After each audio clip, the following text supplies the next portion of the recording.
우리 아이 영어 어딘가 문제가 있는 것 같긴 한데 무언가 아쉬운데 뭘 어떻게 해줘야 할지 모르시겠다면 이 영상을 끝까지 봐주세요. 이 영상 하나로 우리 아이 영어 실력이 수직 상승할 수 있습니다.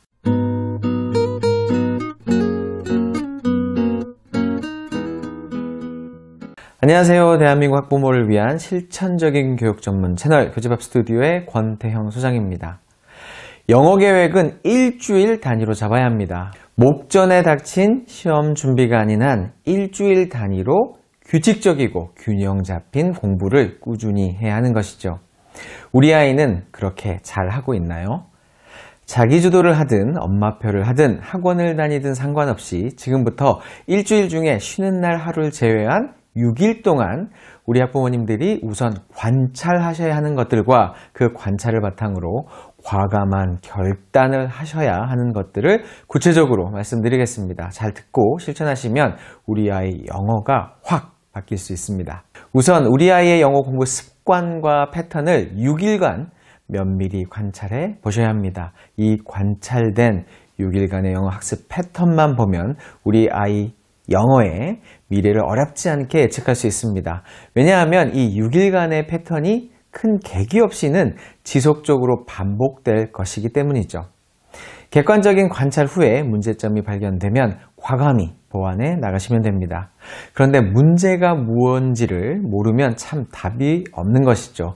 어떤 관점에서 아이 영어를 관찰하면 되는지 대표적인 6가지 핵심 리스트를 말씀드리겠습니다. 우선 첫 번째는 6일 중 며칠을 영어 공부하는지를 관찰해 보세요.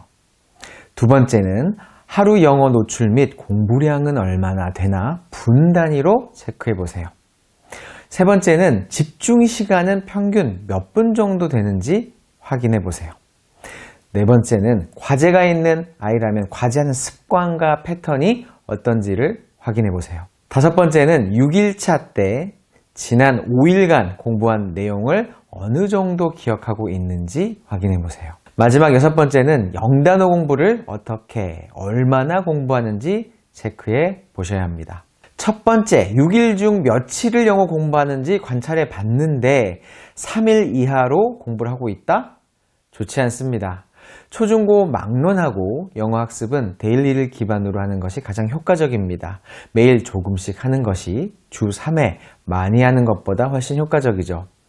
언어의 특성 때문입니다. 또한 아이의 심적 부담을 크게 줄여줄 수 있는 중대한 효과도 있죠. 자기주도나 엄마표 영어라면 지금 당장 공부 계획을 주 6일로 변경해 주세요. 주 3일 학원을 다니더라도 나머지 3일은 과제나 복습, 부족한 영역의 보충 등으로 매일 학습 계획과 습관을 잡아주시면 됩니다. 아이가 부담을 느낀다고요? 그건 매일 해서가 아니라 하루 동안 해야 할 공부량이 많은 겁니다. 매일 나눠서 하게 되면 오히려 공부량이 줄어들게 되죠. 두 번째, 하루 영어 공부량을 확인해 봤더니 30분이 안 된다? 그럼 문제가 있는 겁니다. 하루 영어 공부 시간은 최소 30분부터 시작해서 점차 늘려가 주세요. 단순히 수업을 듣고만 있는 건 이 시간에서 빼셔야 합니다. 학년이 올라가면 스스로 공부하는 시간도 비례해서 늘려가 주셔야 하죠.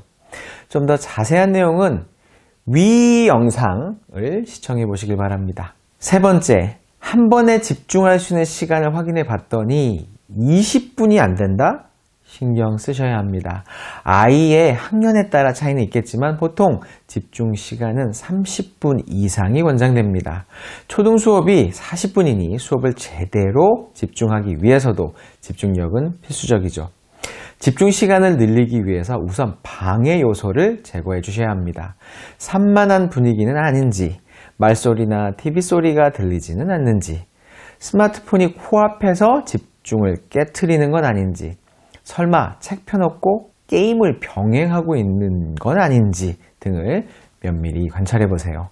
책상에 앉아서 공부하면서 친구들과 메시지를 주고받는 아이들도 상당히 많습니다. 이런 방해 요소만 제거해 주셔도 집중 시간은 많이 늘어날 수 있습니다.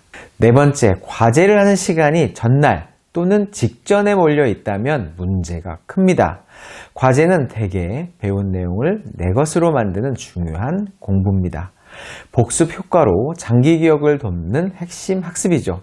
이걸 형식적으로 날림으로 해버린다면 이건 심각한 상태인 것입니다.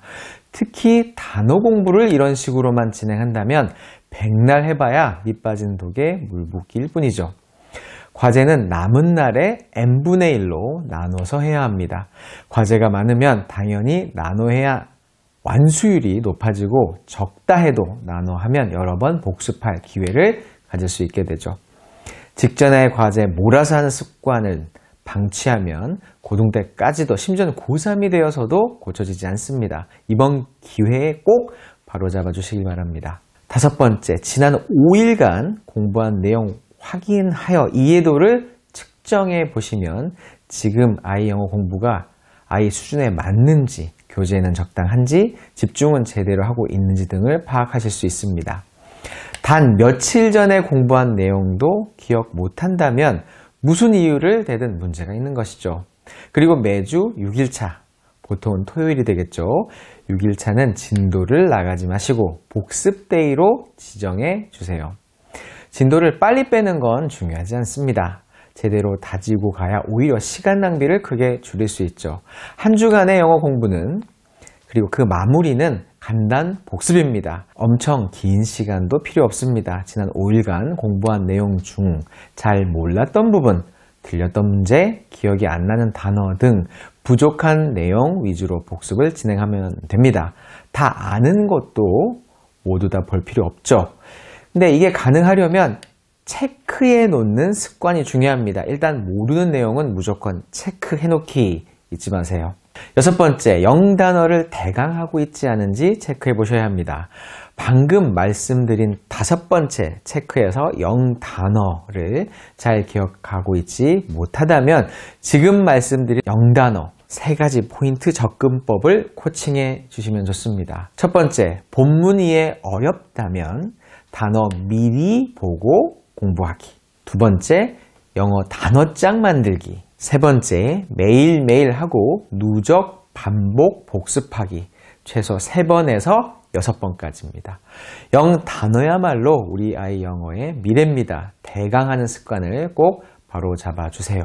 6일간 이 6가지 항목에 대한 면밀한 관찰, 그리고 구체적으로 말씀드린 6가지 솔루션을 아이의 상황과 상태에 따라 적용해 보시길 바랍니다. 6가지 모두 부족한 상태라고 해도 걱정하실 필요 없습니다. 우선 단 한두 가지 항목이라도 시작하면서 시간을 갖고 조금씩 업그레이드 시켜 나가면 되니까요.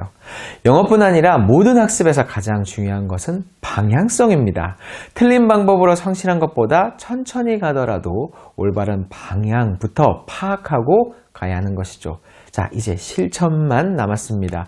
6일 동안 아이의 미래를 바꿀 위대한 관찰을 시작해 보세요. 잠시 감정은 내려놓으시고 객관적인 관찰을 통해 내 아이를 조금 더 파악하고 이해하는 시간을 갖는 계기가 되셨으면 합니다. 좋아요와 구독은 정말 고민하고 또 고민해서 영상을 만드는 저에게 큰 힘이 되고요. 전체 알림 설정은 저희 채널의 영상 그리고 교육 자료 선물을 놓치지 않게끔 해줍니다. 공감 가시는 내용이 있으시면 댓글로 공유해 주세요. 저는 다음 유익한 영상으로 다시 찾아뵙겠습니다. 감사합니다.